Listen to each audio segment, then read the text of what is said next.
Today we're going to be talking about visualization, and is visualization alone enough to create the law of attraction? Because for so many people out there, they've set up their vision board, they've envisioned their bigger self, their greater life, who they want to step into, but I want to answer that question: is visualization alone enough to be able to achieve your goals according to the law of attraction?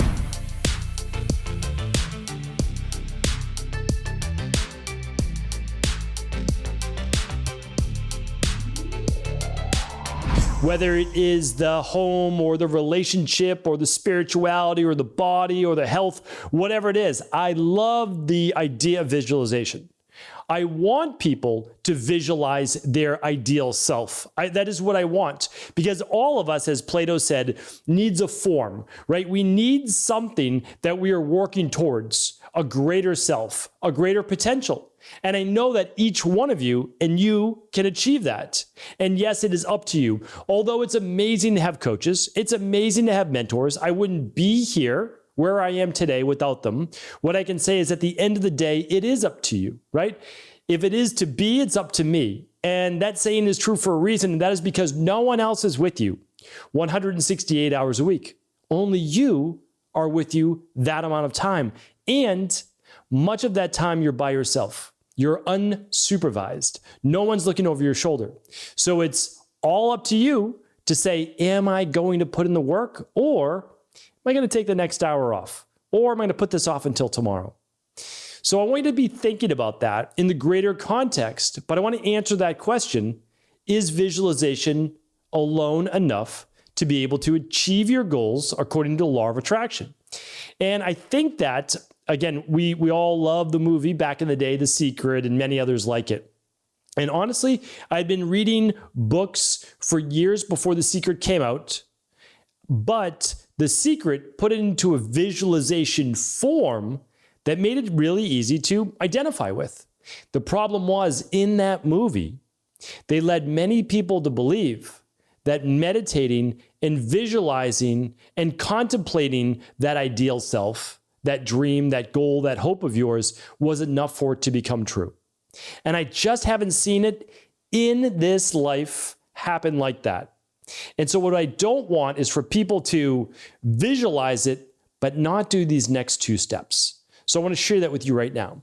So the first step is belief, meaning that I've had friends, I've had colleagues, I've had family members come to me and say, this is what I'm visualizing. This is what I'm setting for a goal. And I said, it's an amazing goal. Like, one person said to me, I want to create $1 billion company. And I said, why do you want to create $1 billion company? Because I feel like that's my potential. I feel like this is $1 billion idea. I said, okay, like, yes, who am I to say no to anybody else's goal? That's not my whole job in life is to support and educate as best as I can. I love being a teacher. I love to teach. I'm not a teacher, obviously, in every subject, but when it comes to the mind and the body, that's what I've been studying now for 25 years. And again, it doesn't mean that I've learned everything. It also has taught me how much more I have to learn, but I'm on that path and I love it and I live it every single day. But this person had never created a business in general, let alone a $100,000 business or $1 million business or a $10 million business or a $100 million business, or yet, of course, $1 billion business. So I don't think that there's anything wrong with first setting the idea for what you're looking to create, but there's a crucial step in, do you believe that you can achieve that? If not, if you don't believe, can you at least suspend disbelief? And that's why I asked that person that. I asked them because there is no sense in setting a goal yet to something 100 levels above where you're at if you don't actually believe that you can achieve it. Because your subconscious will fight against you. It really will. It will say, oh yeah, that's nice. That's a nice dream. But you have not convinced yourself yet. So what I mentioned just casually, because I just asked them more questions, I said, all right, I believe that you could create $1 billion business. I believe that. However, after I asked them, do you believe it? And they didn't necessarily fully believe it. They wanted to, but I could tell. I said, well, what's something between that, right? Instead of helping, let's say, 1 billion people, what's something between it? Could you help 1,000 people, 10,000 people? with your product or idea? And they said, yeah, I think that I can. I said, can you, or do you think that you can? And I said that, of course, and tongue in cheek. And I am someone who loves to give a little bit of tough love. And they said yes. And so that became the goal, because I said, I don't want you to drop your $1 billion goal. What I want you to think about is that on the way to that $1 billion goal, you still have to arrive here anyway. So why don't we set that goal? Very believable. All right, so that's where we started. So now they can visualize helping 1,000 people, right? They can do that. They know they can do that. That now is belief. Great. So now when they're visualizing, is there any push-pull between themselves, their subconscious mind, their conscious mind versus their subconscious? The subconscious is that little voice in your head or sometimes in your gut. And that now they're in total alignment. Great. So now when they're visualizing, they're smiling. There's no worry. There's no anxiety. They know they're not there yet, but they know they can achieve that. All right. So that's the first step, right? And the visualizing, we believe it, or we can at least suspend disbelief. We're not there yet, but we feel we can be. The next step is to actually feel. So you have to feel it, right? Because the whole secret, which they didn't necessarily mention in The Secret, but it's been written about for thousands of years, is to feel as if it's already done. Okay? So now when you're visualizing, you believe you're in alignment. Alignment is a key word here. You have to be in alignment with your beliefs. They don't hurt anybody else. They don't hurt you. They help the world. They're of service to the world. They're of service to you. That's what I've always found. If you can do that, okay, you can be in alignment. No one gets hurt. Everybody wins. If it's a win-win, trust me, you're going to move to your goals that much faster. Now it's feeling that it's already done. The next key word beyond alignment is that it's already done. You need to actually visualize and contemplate not the goal itself, because if you're visualizing the goal, it means that you haven't yet achieved it. So now you're reinforcing the idea inside of your mind that you have not yet achieved that goal. So every day you're visualizing having not achieved it. Okay? So now let's move that around. We're visualizing now it already being done. What does that mean? Well, if your goal is body transformation, you're visualizing you in that ideal body. Not anybody else's ideal body, but your ideal body. If you're visualizing health, what does health feel like to you? Not the absence of pain. You're not looking for the absence of pain. You're looking for what? Vitality, energy, abundance, passion, purpose, vitality, waking up not groggy, right? So you're waking up with the opposite of not groggy, because you don't want to think of the negative. You want to focus on the negative, focus on the positive. So the opposite of that would be energy, waking up with energy. Amazing, right? So now that's what we're visualizing, and we're feeling.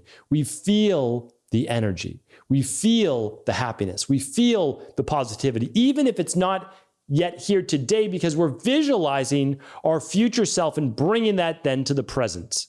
Visualizing the future, but feeling it in the present. That is a huge key that is not explained in depth in books or movies like The Secret. But again, I didn't make this up. This is thousands of years old. This goes back to many, many doctrines that I won't get into here today. Now, the third one is this. This is the big one I wanted to share with you.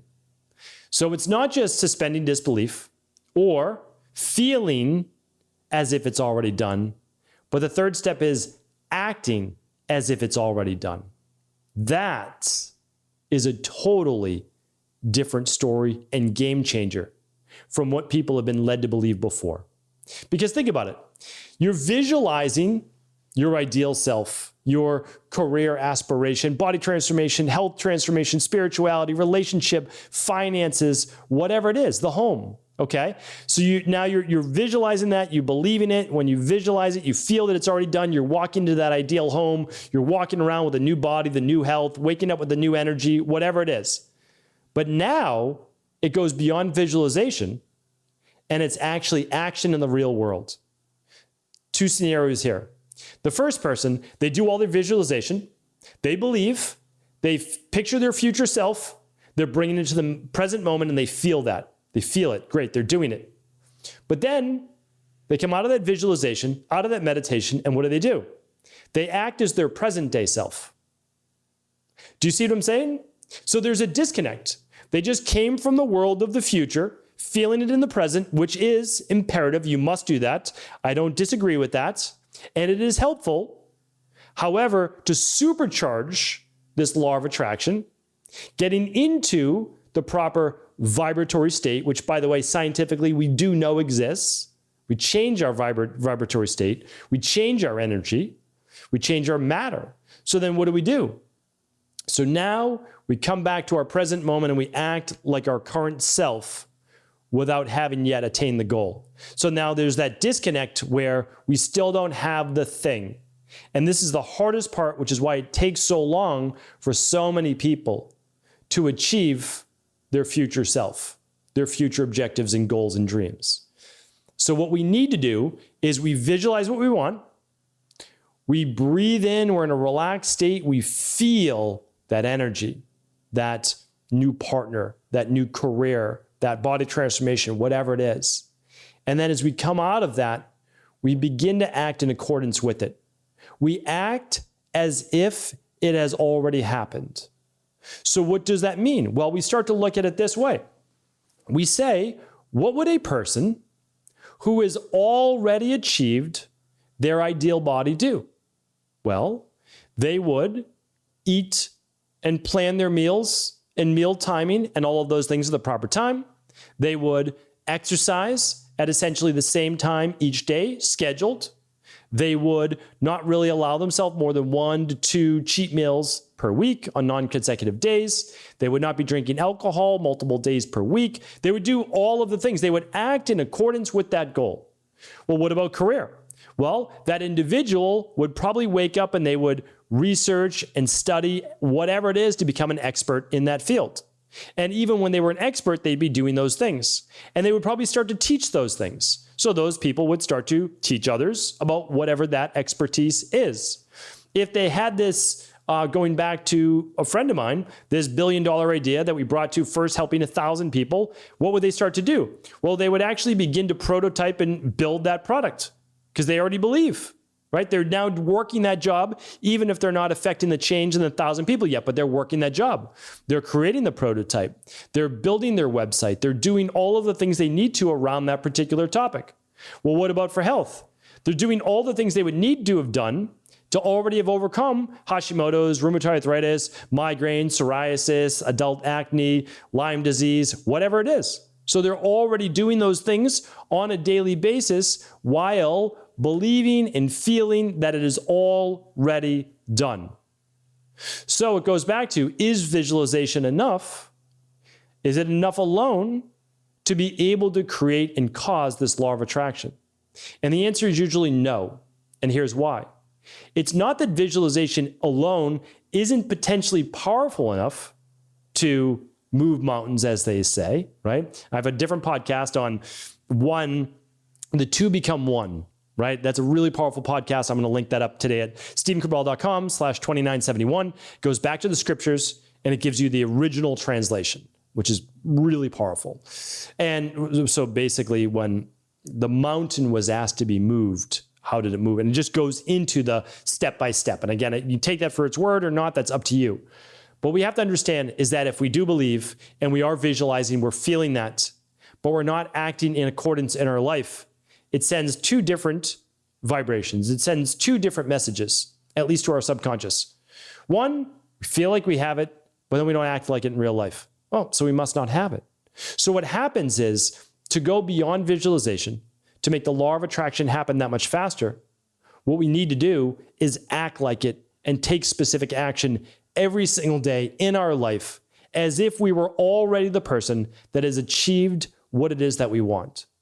So if you're not doing the things that a person would do, be, or have, then you're not reinforcing that which you want. And instead, you're reinforcing a lack of that thing that you would want to be in alignment with. So if you're reinforcing a lack, what do you have? More lack. And then eventually, you feel it's not working, and so you don't even want to do the visualization anymore. Now, there's this tremendous reinforcement that you don't have it, and you won't get it. So therefore, and this is really important, action reinforces the feeling and it normalizes the deserving of the goal. And I want to end with that right there because I've shared this on a previous podcast and I'll link that up here today at 2971 as well. is that the people who achieve their goals the fastest feel deserving of them. And I know that kind of sounds strange, but many people don't feel deserving of whatever the accolade is, whatever the achievement is that they want. And so sometimes there's self-sabotage that goes on that prevents them from ultimately achieving what they believe that they want deep down. So if you start to already put in the work and you're putting in the work, you're saying, I'm putting on all this work, I deserve it. Yes, you most likely do. So even when you don't see the breakthrough quite yet, continue to believe, continue to feel that it has already been done, and now you are simply taking action and doing the actions of that person that is deserving of having already achieved that goal. Hopefully today's show was helpful. I thank you so much for tuning into the show. The show notes, additional podcasts will be at stephencabral.com/2971. Thanks so much. Do feel free to share the show with anyone you believe could serve. Thanks so much for tuning into today's show. Before you go, don't forget to hit that subscribe button. I want to make sure that you're getting our daily content, not missing out on anything functional medicine, wellness, weight gain, weight loss, anti-aging, living longer, stronger, and all of the most cutting-edge research. And if there's any topics you want to hear, feel free to leave them in the comments below. Take care.